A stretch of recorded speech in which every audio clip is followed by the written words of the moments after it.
Hello, my name is Dan. Today I'm going to be talking about my victory vision here. I just had the 80K, 8,000 miles service done on it. And there's a number of things I've discovered about the motorcycle that I didn't know when I bought it in April of 2011. This is a 2011 victory vision. And first, let me be real clear here. This is not a video of complaint.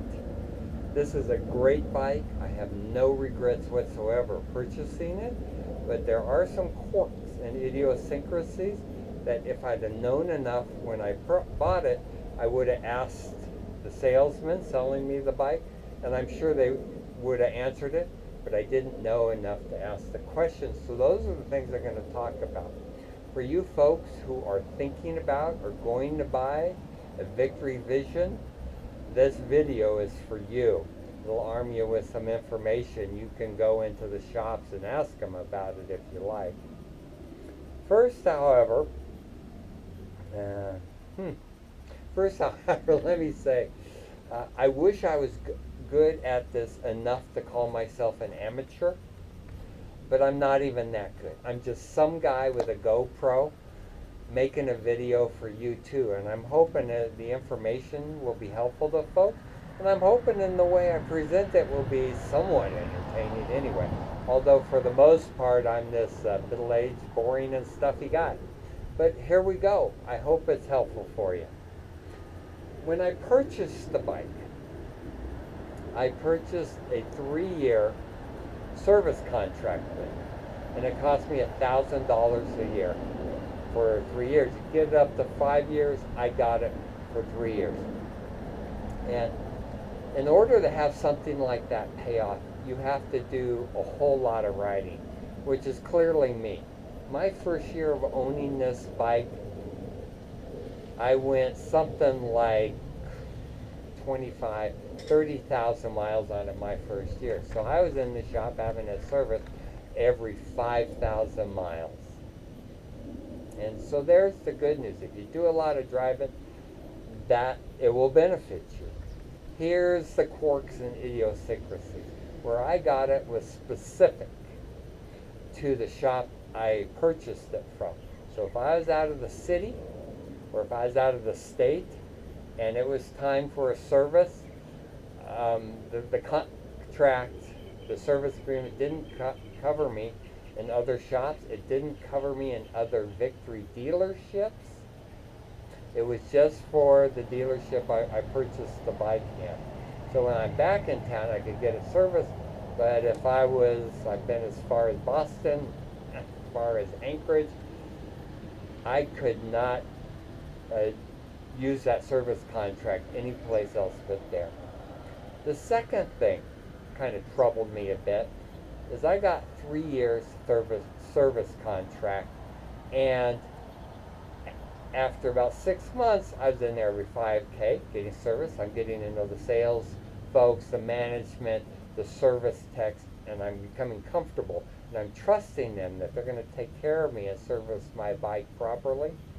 After I had it after a year, everybody was gone. There's absolutely nobody there that was there when I purchased the bike. Management was gone, sales folks were gone, service techs were gone. All these new folks that I didn't know and I didn't have confidence in, they would do me good. So it was like, wow, and I didn't have the option unless I wanted to pay out of pocket to go someplace else.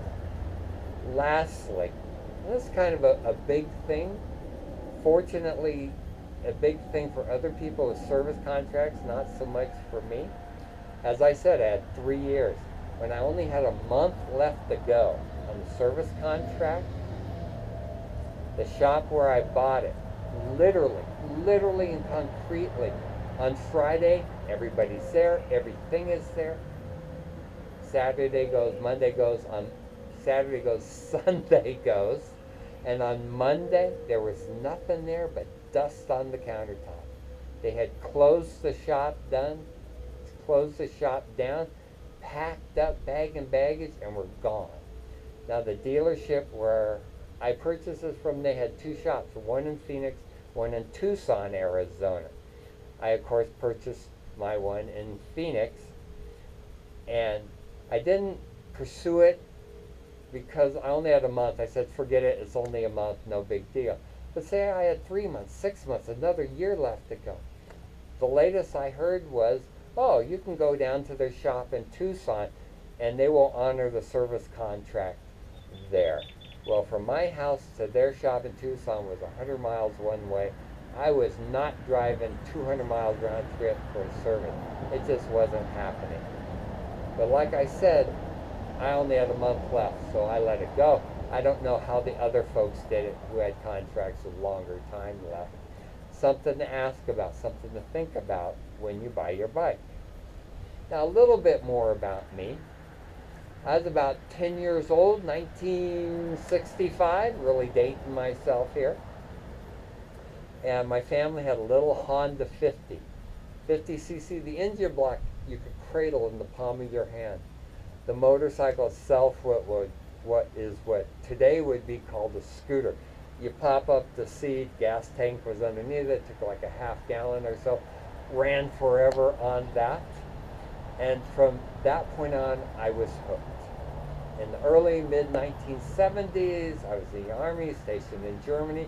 I bought a Kawasaki Mach 3. It's a three-banger, two-stroke street bike. And even in the winter, unless it was snowing, I was riding that bike everywhere. I've been hooked on motorcycles ever since. This last year, it's now September 7th, 2015. Last year, the late spring, early summer of 2014, my longest trip was from Phoenix, Arizona to Boston, Massachusetts.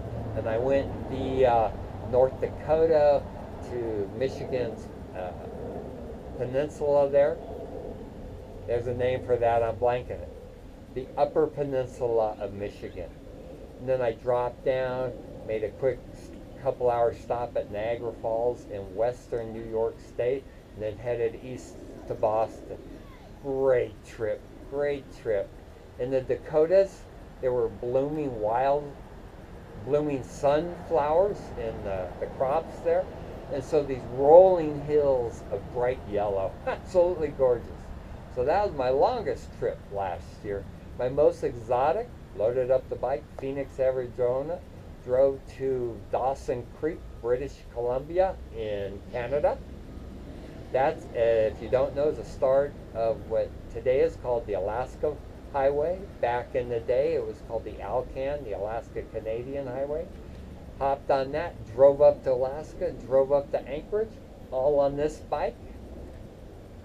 And then when I swung back down the lower 48, I caught the ferry, which is an experience all its own, let me tell you. But I've been quite a few places, all over Arizona, all over the Rocky Mountain states. I have just been everywhere. Well, coming up on 4 years with 80K, and this is not my first bike. I do a lot of driving. Now, let's talk a little bit about accessories. You can see on the front forks here, and there's one on the other side. There's running lights. These things are great. They were new they were on the bike when I bought it new. They work. I've changed the bulbs a couple times, and that's been it. They still work. It's great because you turn the handlebars and they turn with it, whereas the headlight, the fairing and windshield are mounted to the frame. So you turn the handlebar and the headlight doesn't turn. Makes it easier for people to see you, to see me, during the day and during the night. The only problem I had once is I took a trip up to the Grand Canyon, and what can I say about that? Most people, when they travel to the Grand Canyon, 98% of the time they're referring to the South Rim. I went up to the North Rim. Interesting, from the south there's no direct route to get to the North Rim of the Grand Canyon. You drive literally about 50 miles north past of it. You head east about 30 miles and you drop back down about 50 miles and you're there. Unlike the South Rim with its multiple lodges, hotels, motels, very touristy, the North Rim, if you like it a little quieter, one lodge, much, much quieter and just as beautiful. Anyway, I was coming back from there up on the Kaibab Peninsula. Starts to rain, no big deal. Put the rain suit on, and it starts to rain a little heavier, and then it's like a downpour. Still no big deal. Slow down a little bit, no big deal. And then the rain starts to hurt me. I mean, as it hits me, I'm thinking, what is this? It hurts. And I look, and there's little BB-size balls of hail, and they're hitting me, and they hurt. One of them went through the headlights. It broke the frame. It broke the bulb. It broke the lens, but the bulb still worked. I replaced it anyway, but that's the only problem I've had with those. So these are great. Highly recommend them. The other thing, interesting enough, see this wing right here? It comes in and out like that. I had what's called Victory Lower Air Deflectors, and they fit right here. And they would fold down, and you could fold them back up.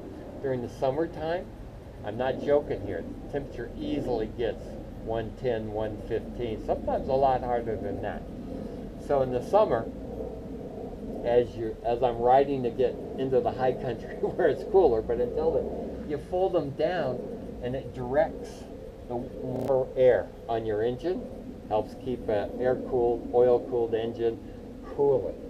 When the weather's colder or raining, you fold them out, and it kept the weather off you just a little bit more. Now the fairing and the windshield do a great job of wrapping the wind and weather around you, but this just added a little something extra. Plus, call me crazy, but at slower speeds, 45, 40 and slower, when they're out like this, it seemed to cool the air off the engine. So when the weather was cold, you had this warm air there, and it felt really good when the weather's cold. Now, you probably already know there is a but coming, and here it is. Get off my knees here. Those the lower air deflectors, they came new on the bike. Oh, and they looked really cool too. A year later though, driving down the highway, I thought I was being gentle. Take my boot, my foot, push one out, it shatters. The plastic shatters in the mounting brackets. It didn't fall off on the highway, but it shatters. So I go to the shop, tell them what had happened. They said, well, you shouldn't have used your foot, you know, you kicked it too hard. I didn't think I did. But okay, maybe I did. Who knows, you're going down the highway. I have heard in the aftermarket you can get a single panel, but I couldn't find any. So I bit the bullet and bought a whole new set. 250, 350, something like that. Only needed one wing, but bought the whole thing. They put it on there. Guess what? A year later, same thing happened. This time, I know it's not me. The bike is parked like this. I'm standing next to it. I take my hands and gently bring it out. Just shattered in my hand. At that point, I said, forget it. These things are worthless. There were mounting brackets. I took those off. I took everything off and ended up throwing it away. I don't recommend the Victory Lower Air Deflectors. They look way cool. When they work great. For me, twice, they only lasted a year, and they're expensive. Alright, the other accessory, there's a bunch of them, but this will be the last one. You know, I do so much touring in very, very rural states. I mean, the Canadian Rockies, Alaska, it's literally hundreds of miles to the next cell phone reception. And so I want every possible advantage I could get. This stuff right here, Ride-On, you put it in your tires. They balance your tires, and they plug leaks as soon as they happen. Now, if you get an odd shape, something slicing the sidewall of your tire, it won't stop a leak there, but a nail, a tack, a screw. And I know they work because I was having new tires put on, and the service tech brought out my old tire, still mounted, and he showed me there was a screw right in the tread, and I didn't know it was there. I'm fairly religious about checking my tire pressures, before I leave for the day. When I'm traveling across country every morning before I hit the road, I'm checking tire pressures, and I could not tell it was in there. There was no detectable leak, lowering a PSI, none of that. It was incredible. So this stuff is great, and plus, no front end wobble or shimmy, nothing in the rear tire. You don't even know it's in there. The stuff is really good, and if you run over a nail, attack a screw, you'll be able to keep going. Let's see, the next one. This next item, for me, this is the biggest irritation, the biggest pain in the ass. That the bike holds the gas tank, 6 gallons. But what I found out later was it's actually 2 gas tanks with a crossover tube. In the beginning, I would just pull up. Let's see if I can kind of simulate it. I'd pull up. I'd just grab the nozzle, do the credit card thing, grab it, and do it from here. And then when it was full, I would hit the road.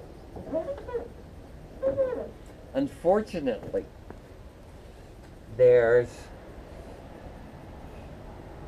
is full, and then it gradually through the crossover tube balances out.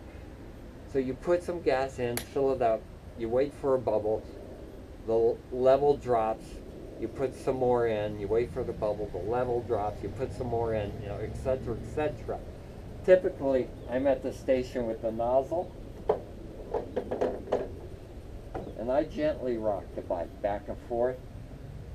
Top it off, wait for it to drop, top it off, wait for it to drop. It's a big pain in the butt. But if you want a full tank, that's what you got to do. Now, hopefully, since 2011, maybe the engineers at Victory, or their parent company is Polaris, have remedied that. I don't know, but on my 2011, that's the way it is. At one point, I thought I was full. I was doing that, and I got a whole another extra half gallon in there. I'll be conservative at 40 miles an hour. You do the arithmetic, even in my head, which is, I don't do arithmetic real well. That's 20 extra miles. That can be the difference between running out of gas on the roadside or making it to the next gas station. It's quite the thing. And when you're in a hurry, and there have been times I was in a hurry, it's like, come on, come on, come on. And it's another 5-10 minutes.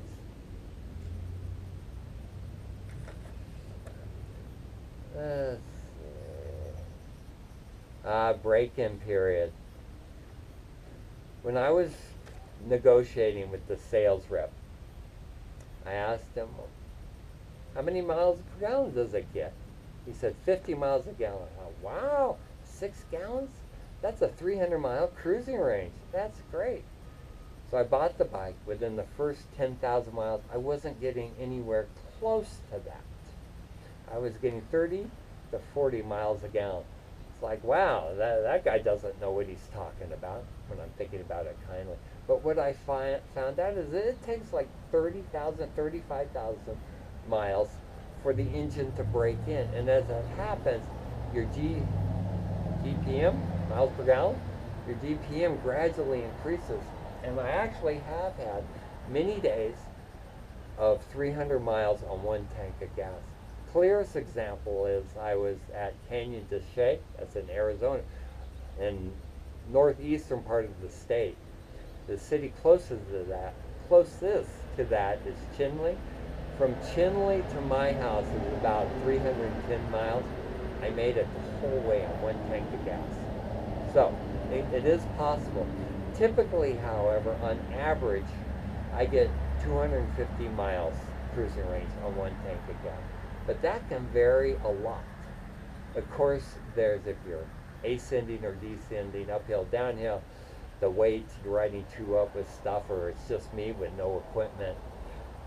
Speed is a factor, but what I find is by far the factor that most affects your miles per gallon is wind. If you have a little tailwind, it's going to shoot up. If you have a headwind, it's going to plummet. I was in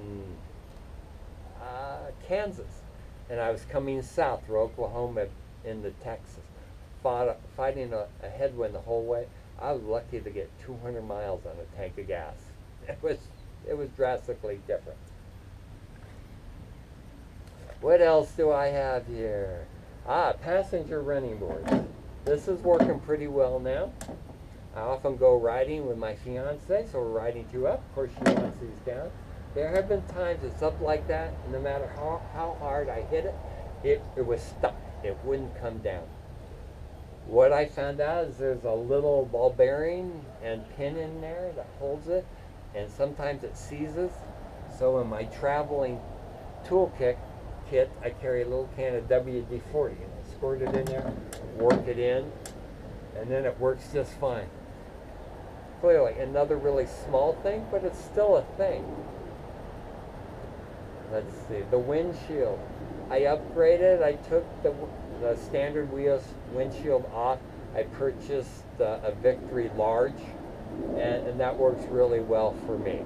I'm a little tall from the waist up, so it gave me a little bit more protection. Cruise control. I mean, again, all this stuff works. It's just how it works. You have to get to know its quirks and idiosyncrasies. The cruise control. I'm middle-aged. I'm not a freeway flyer anymore. I set my cruise control at 5 miles above the speed limit, and I bounce down the interstates.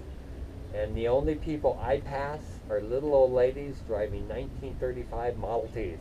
That's it. Truckers are passing me out. Everybody's passing, and I don't care because I enjoy the countryside that way. And so, speed limits, you know, in some interstates, I-20 in western Texas, I-10 in western Texas, speed limit's 80. You can easily get away with 90 if you wanted to. But for the most part, the speed limit is 65. Local interstates here. I'm setting it at 70.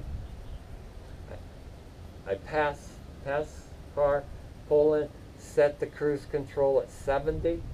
And for some unknown reason, you do that and the bike slows down. It can slow down as much as 4 or 5 miles an hour. So I pull in, now I'm going slower. The guy behind me has to brake because I passed him, pulled in front of him, and slowed down.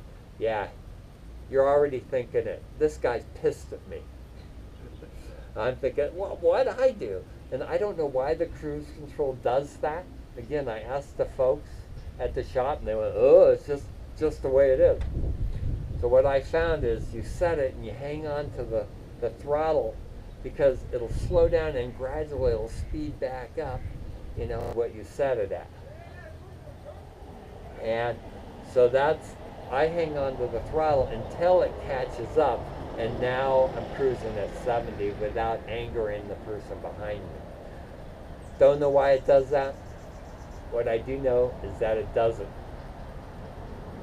What else here?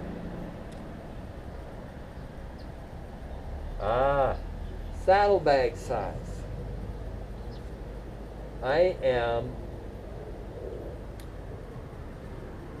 Saddlebag size. It looks like, when you look at this, it looks like, oh, you have storage from here to here, and there to there. Well, not so much.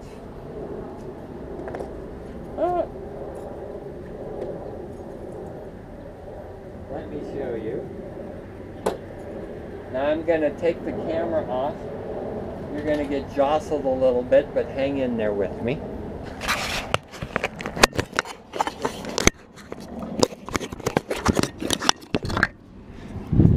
All right. Here it is. See, it's not here to here. It's just here to here and here to here. This is my traveling tools. This is what it looks like inside. It's a lot smaller than it looks. It's workable, but it's a lot smaller. And also, for your doubting folks out there, let me turn this on. There's the mileage, 80,587. So you know I'm being truthful with you. That's that.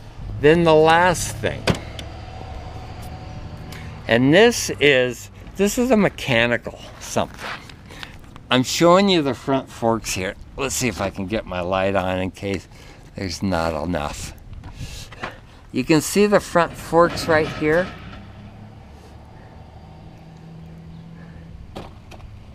That you have a lip here and that protects the front forks. This is what they call the tube inner. Tube, inner. And this, actually the outer tube rides on top of the inner tube, and that's what absorbs bumps in the front end. Your seals are right in here. This part pushes up, and then there's a dust cap underneath this, hopefully to keep the seal. Hopefully to keep, the fork seals from getting dirt and crap in them. But what happens is you still can get dirt, grit, gravel into the seals, which are roughly right about there. And when that happens, because of the shock absorbing, it scourges or gouges the inner tube, or tube, inner, right here. When that happens, even new seals will not seal your forks. Then you need new tubes. When there, I don't know if you can see that one, but you need new tubes. It's an expense, and I was not happy when I had to do it. Nobody told me about cleaning seals and that kind of stuff.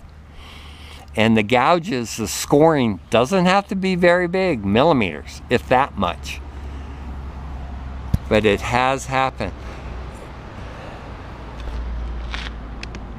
So let's see.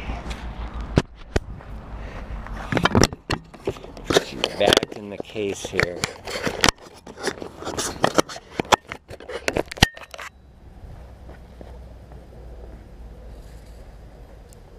Alright, so you have your forks, and it slides.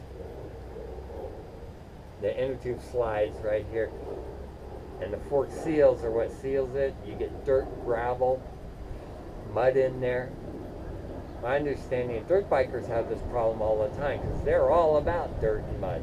Not so much on the highway, but it still happens. And when it's in there, you need to clean it up or it's going to damage everything beyond repair. Beyond that, though, in 80,000 miles, I've had 5, 6 sets of fork seals in there. I don't know what it is. It's a real problem with these front forks. The seals are always leaking after 20,000 miles. According to the Victory's service schedule, the fork oil is supposed to be changed every 15K. I do mine every 10K now, just to be safe. And I have a little tool that I can get in there now and clean out the fork seals. And that has helped a lot. But before I knew about that, started doing it, fork seal after fork seal was going. So that's about it. I have one more thing for you. And that is, when I was younger, I was all about going from where I am to where I'm going as quickly as I can get there. Lived in Southern California. Lane sharing is legal there, and I would cut up the lanes between cars and stop and go traffic on LA freeways. I was absolutely crazy. I loved windy mountain roads. If my foot pegs weren't dragging on the road, I was not a happy camper. But these days, I'm just about the trip and enjoying the countryside. So I leave you with this idea or thought, and that is the journey is the destination. and what happens along the way adds or is the adventure of travel. Usually, traveling is fun. Not always. Flat tires are not fun. I got caught by an early winter storm in Texas once. Freezing rain, sleet, and hail. That was not fun, but it was adventurous. Hunkered down in a motel for 3 days until the storm passed. And even then, I barely got out of there. You know, it wasn't fun, but it was adventurous. So remember this. The journey is the destination. Drive sanely, drive safely. Don't be crazy out there. And until next time, I'll see you then. Have a good day.